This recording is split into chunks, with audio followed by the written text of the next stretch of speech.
Hey, tribe. I decided to do it outdoors today instead of being in the studio to record our weekly vidcast.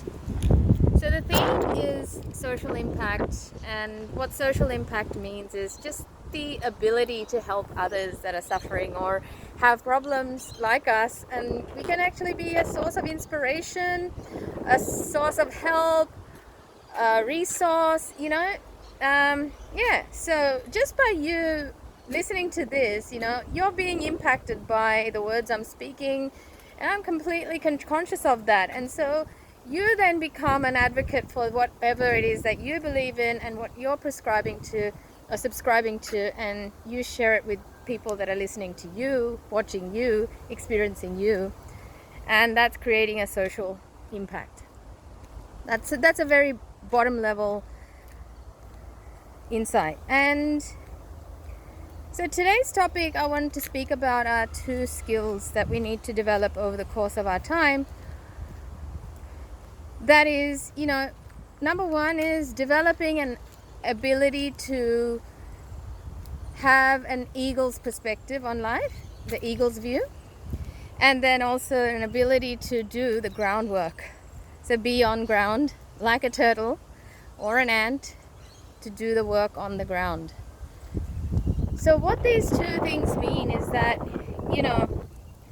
when something like a catastrophe happens, changes happen in life, suppose a pandemic happens, your natural responses on the ground, being within the pandemic situation or being within the catastrophe, or someone dies, that's pretty traumatic, or a traumatic situation that is happening to your skin and bones on the ground level, so that you don't lose sight of the fact that that is a very small segment of your life and life story compared to the bigger scheme of things, and that you don't get stuck in it or also disassociate from it. So the eagle's view, when you cultivate that skill to be able to not react straight away to what's happening in the current incident or current situation, it allows you to perceive yourself in the story and everyone else as well. So you can just even visualize yourself to go, right, you're walking one day, something happens, you're in the situation, and then what? Your natural instinct would be to react or respond to the best of your ability. And now that best of your ability is one way of responding, but that situation will always know this, that situation, how it happened, will also create ripple effects into the future of your life. So this is why you need to also kind of take a higher level point of view of the same situation and sort of digest it, process it, and map out what should be done. So sometimes you may not be in a space to do that immediately, and sometimes you might be doing things in hindsight to learn from past situations, to be able to rectify, all the stuff that you're facing at the moment. So an example is, like this is the year 2021.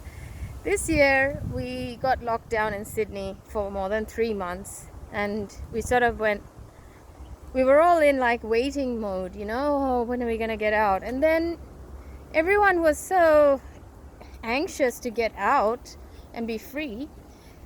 They agreed to this almost got to mandate of everyone needing to vaccinate themselves, even if it was a contraindication to their own health. So that reaction was a result of a lack of the eagle's point of view, the eagle's view of life as it is. So whatever we did out of fear, now if you look at the news, they're saying now that, oh, we had to do what we had to do, but guess what? The vaccinations aren't working to get the results that we wanted. Now it's up to you to look after yourself. So what was the point of all the lockdowns and all the restrictions? Let's not go there. But the whole thing is, if we're looking at ourselves, these are points of life we can go back in hindsight, work with hindsight and go, right, now if I had the eagle view, point of view now or then, how would I have responded? Right? How would I have responded? So in the 3 months that we had nowhere else to go, we had a big opportunity to, do life and lifestyle in a different way, or learn new skills, or plan new things based on what the situation brought us. And same thing is happening every single day. We're just not seeing the catalyst as much because they're not as big. The pain points aren't that big on a daily scheme of things. But since we're at the end of the year, I want to encourage us to do a little bit of reflection and look back at all the points in time, like every month.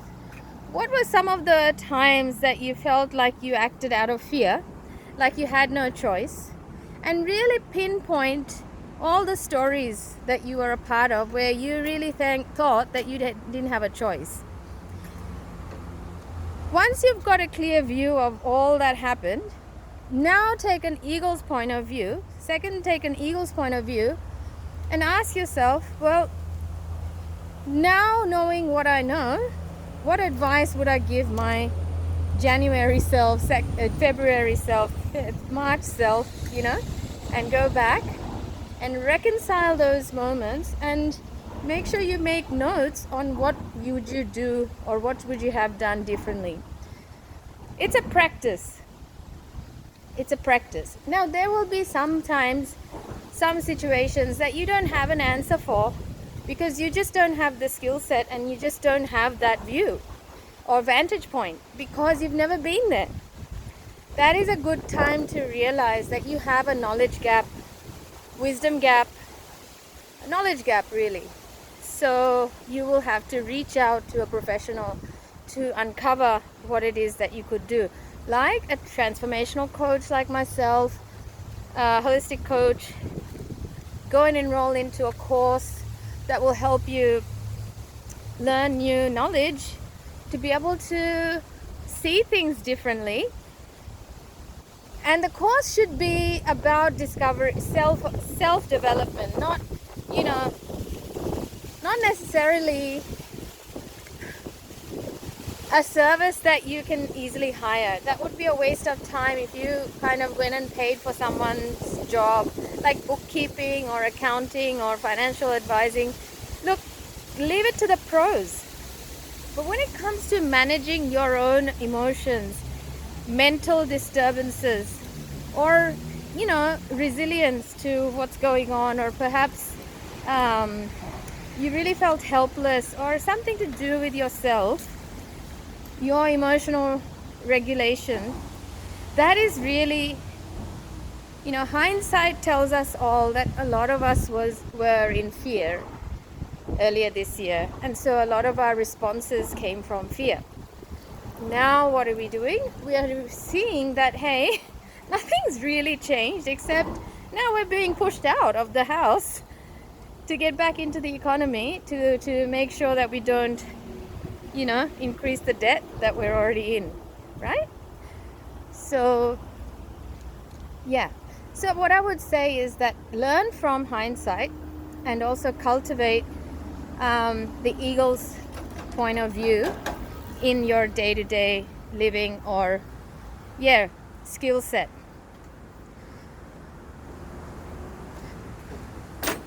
So when we talk about this in a spiritual way, this eagle's point of view the concept is called unbiased awareness. And this is a practice that we do in the yoga system to be able to reflect on exactly what our experiences are or have been. Unbiased awareness. That means I'm able to see the bad, good, salty, sweet, bitter, whatever, And I'm not going to judge myself for having that experience. I'm just going to stay really aware of it.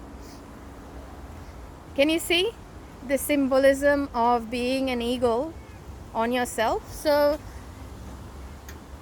So what this means is that you are teaching yourself, being your little self, you're teaching that eagle point of view, unbiased awareness faculty of your mind is teaching your cognitive mind to be aware next time that, hey, since you are in fear right now, just know that this is not all that's happening, right? There are other things happening. You could choose to focus on other things and you could choose to relax.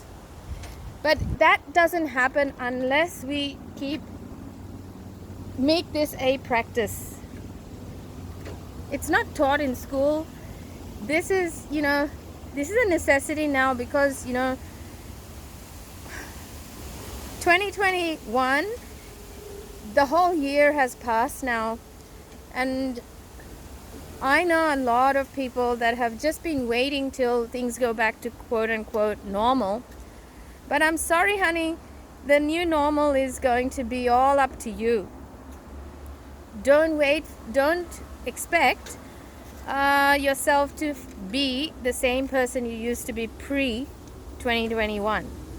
Don't go back there anymore. You have changed. Default changes have happened to all of us, and this is why you're watching this. So, 2 skills. One is having good, involvement with what's happening, and also having the eagle's point of view or ability to take a higher point of view on things, to collaborate with our awareness mind or awareness to create better situations moving forward. The 2 ways you can do that is do a bit of reflection throughout every month of this year that is passing. Every month, what sticks out to you in your memory when you reflect? And then speaking to that version of you in January, February, March, ask yourself, knowing what I know now, how would I have dealt with it then? How should I have dealt with it then? And by you doing that exercise, now you're teaching your cognitive mind, your automatic brain mind, that hey, next year when it comes, if this sort of stuff happens, I have wisdom. I get the chance to choose a different way to respond based on what I have taught myself. And then, and anytime you feel like you don't have really the answer, I don't know better now. What should I have done? But I did feel fear. I did respond, or I did react out of thinking I have no choice. And, a lot of people's minds are programmed to speak to having no choice by using other people as excuses too. But we always have a choice. It may not look convenient, it may not feel convenient or easy, but we always have a choice. Choice being, there's more than one option, there's more than one way. And the way we choose is because of some conviction that we have, and that conviction comes from this conditioned part of our mind, which is based on memory, really. It's based on what we already know. And so there's a famous saying that the same mind that creates the problem is not the same mind that can fix it. Okay, so that's where the gap lies, and we're going to have to reach out to upgrade ourselves, be it emotionally, mentally, physically, to free up that space that memory is taking up, to install new programs, new beliefs, new actions or steps to change that pattern so that we can create new realities, new experiences in the new year. Well, guys, can you see how that can change your society? Imagine if everybody realized that, hey, I could have done this better. Forget society. What about people that you actually know? Do you know how many people felt so affected negatively by their own family members in this year because of this whole political environment that we've been a part of? There's been a lot of families that have broken up because of certain ways people have treated each other. Think about if everybody did this little bit of reflection and took the higher point of view and learned, and then came to talk about it with each other to, explain that, hey, January I treated you like this, and now knowing what I know about myself, I really feel that I could have done a better job. Next time I'll do better. Next time I'll do better. Along those lines.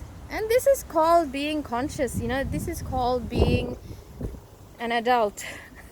So yeah, let me know what you think. Hey, if this helped you. And I know most of you that are listening to this will probably agree, but really I'm not looking for agreements or disagreements. I'm really looking to connect with y'all, I need community too, right? So I don't want you to just nod your head and move along. I am looking forward to having your input. Comment below and share what you think and what sort of experiences can you bring to our attention and my attention that I could also look back at as examples of this. Can you bring more light to what you know about this whole topic? Because ultimately this is a group effort. It's not a solo act, not by anything. Because I feel like if we don't want to do it for ourselves, we should still do it for the others that are around us, get affected. Because even if and vice versa, even if it doesn't feel like the easiest thing to do, there's always someone out there to help you. So never feel alone. You can contact a therapist. You can contact me to work with me. Yeah, there's always a way to bridge the gap. Very windy here. Awesome, right? Okay, gang. So I will speak to you soon, and I will end it here. Look forward to connecting with you. Please drop me some comments in the comments box. Thank you.